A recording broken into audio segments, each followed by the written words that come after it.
Hello, this is a KP-2200 from QSR Automations. Typical bump bar out there in the field. I'm going to demonstrate how you actually disassemble it. There are 4 screws on the keyboard. One here, here, and on the back 2 sides. Those actually allow you to remove the top. This allows you to remove the bump bar membrane switch.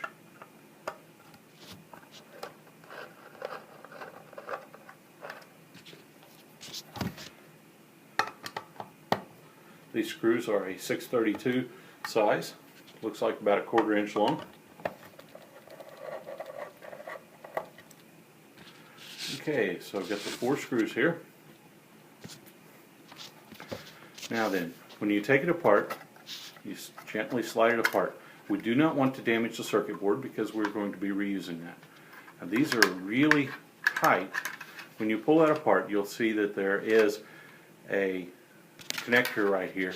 And they have a very short pigtail on this where it plugs right into here. So what we're after is this circuit board right here. We're going to pull that out right there.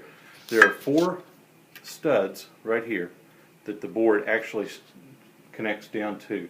And we just need to pry this up real gently. We're just going to take that and pop it up on each side. Now, we can just kind of work that back and forth just a little bit there. And that's it. The circuit board is in great condition, very clean,